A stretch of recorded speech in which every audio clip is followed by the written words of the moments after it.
আসসালামু আলাইকুম। খুব ছোট্ট একটা বিষয় নিয়ে কথা বলবো। মেটাপ্লেশিয়া। মেডিকেলে যারা স্টুডেন্ট আছেন বা যারা ডাক্তার হয়ে গেছেন, তারা অবশ্যই এই টার্মটার সাথে পরিচিত। মেটাপ্লেশিয়া খুবই কমন কথা। যে এখন মেটাপ্লেশিয়া নিয়ে অনেকের কিছু ভুল ধারণা আছে, সেই জন্যই মূলত ভিডিওটা করা। সেটা হচ্ছে অনেকে যখন বলি মেটাপ্লেশিয়ার ডেফিনেশন কি, বলে যে change of one type of cell to another type of cell, অথবা transformation of one adult cell type to another adult cell type, বা ওয়ান ডিফারেন্সিয়েটেড সেল থেকে অ্যানাদার ডিফারেন্সিয়েটেড সেল হওয়া। আসলে মূল শব্দটা হচ্ছে replacement. Replacement of undifferentiated cell type to another cell type, এটা হওয়া উচিত।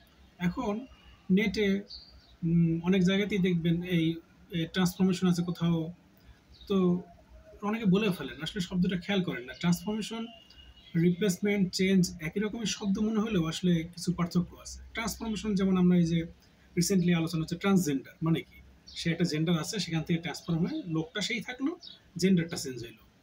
তো ট্রান্সফরমেশনটাও জিনিসটা এরকম, যে আমি আছি এরকম, আমি হঠাৎ করে ট্রান্সফর্ম হয়ে অন্য কিছু একটা হয়ে গেলাম, এটা ট্রান্সফরমেশন। তো মেটাপ্লেশিয়াতে এরকম ঘটে না। ধরা যাক কলামনার এপিথেলিয়াম, সিরোস্ট্রিফাইড কলামনার বা রেসপিরেটরি যে এপিথেলিয়াম আছে সেটা স্কোমাস এপিথেলিয়াম হয়ে যায়। অনেকেই ধারণা করেন যে এই রেসপিরেটরি এপিথেলিয়ামটা হয়তো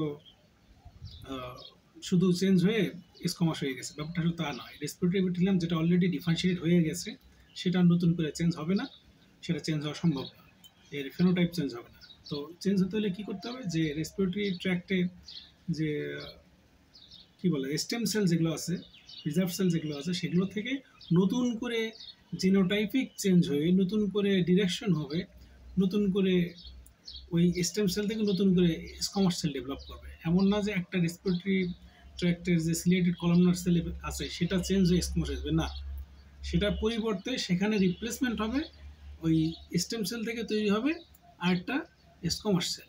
এইটা হচ্ছে মেটাপ্লাসিয়া।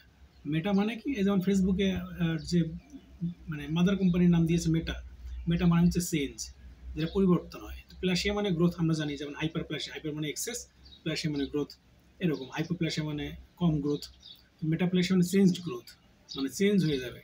তো এই জন্য নামটা আসছে মেটাপ্লেশিয়া। মেটাপ্লেশিয়ার ব্যাপারটা এরকম যে ডিফারেন্সিয়েটেড সেল যেটা অলরেডি হয়ে গেছে, যেমন আমি ডিফারেন্সিয়েটেড, আমাকে এখন দেখলে ডিফারেন্সিয়েট করা যায়, তো আমার থেকে ট্রান্সফর্ম হয়ে আরেকটা হবে না। যদি চেঞ্জ করতে হয়, আমাকে চেঞ্জ করে ছোট থেকে একটা বাচ্চা তৈরি হয়েছে, সে বড় হয়ে আমার জায়গাটা নিবে, এরকম ব্যাপারটা মেটাপ্লেশিয়াতে। Thank you.